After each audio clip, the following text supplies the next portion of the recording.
What's going on, guys? Lon here from Android Authority, coming to you live from New York City to bring you your first look and hands-on of ZTE's AXON phone. So the main idea behind the AXON phone is it's a phone that's designed for the consumer, a phone that is meant to give you pretty much everything you would want. It's entirely made of metal with some nice curves along the corners and backside that give the phone a very comfortable feel, and it's extremely solid because of the metal unibody design. This phone isn't striving to be the thinnest or lightest, measuring in at 9.3 millimeters thick and 175 grams in weight, but when holding it in the hand, the phone feels substantial. Going around the device, you'll find much of the buttons and ports in their typical locations, but something the AXON phone has that many other Android phones don't is a dedicated camera key to make it quick and easy to launch directly into the camera and snap photos. Capacitive keys can also be found on the front, denoted by a glowing circle for the home button and two individual dots for menu and recent apps. At first glance, you might think the AXON phone features dual front-facing speakers with a matching set of uniquely styled grills, but unfortunately only the bottom is a speaker. Something this phone does have two of, however, is the cameras on the rear, which coincidentally feature the same grill styling for some extra flair.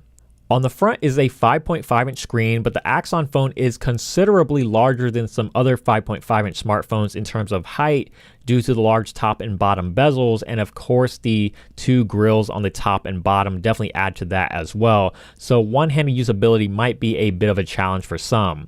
Besides just having a large 5.5-inch screen, the AXON phone's front panel is also very sharp with a resolution of 2560 by 1440 or Quad HD, resulting in a pixel density of 534 ppi.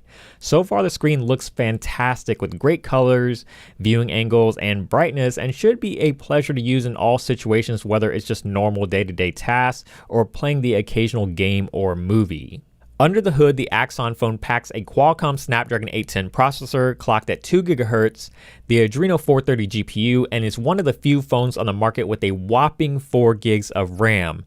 This is the revised version of the Snapdragon 810 processor, so overheating should not be an issue, and performance on this device at first glance seems rather snappy and responsive, and with 4 gigs of RAM, doing heavy multitasking or playing games should pose very little problems for the AXON phone. Whether the overheating issues rears its ugly head again is something we can only find out after really putting the device through its paces when we give it the full review treatment, so stay tuned for that. But for the short time we got to spend with the device, it was as smooth as you would expect it to be.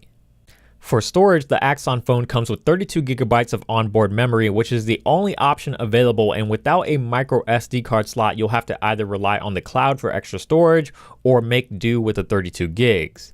Aside from all the other usual connectivity options, the AXON phone will carry 4G LTE compatibility for T-Mobile and AT&T here in the States.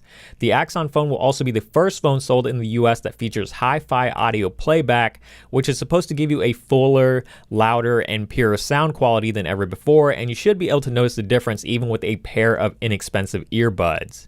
Keeping the phone powered throughout the day is a beefy 3000 mAh battery, so at least on paper, battery life should be good for a full day, if not more. Now, because this phone is made of metal, you don't have wireless charging capabilities. However, you do get to take advantage of Qualcomm's quick charge technology.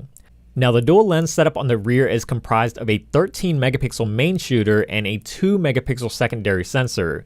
This is similar to what we saw on the One M8 to allow for a much faster autofocus and the ability to refocus shots after the fact. The camera is also capable of video recording in 4K and comes with twin microphones along with some of the best in noise suppression technology to help eliminate background and wind noise when recording concert videos and voice calls. The device also packs a wide-angle 8 megapixel front-facing camera, which should be good for all of you selfie lovers. The camera interface is fairly simple, with various different modes being accessible with just a swipe across the display, but the most interesting feature of the camera is the ability to adjust the f-stop on the fly from 8 all the way down to 1, although this is most likely done at a software level and not exactly a real aperture change. As to how well this camera actually stacks up to the competition, we'll have to wait and see, but with phones like the G4 and S6, it's got a tough road ahead of itself.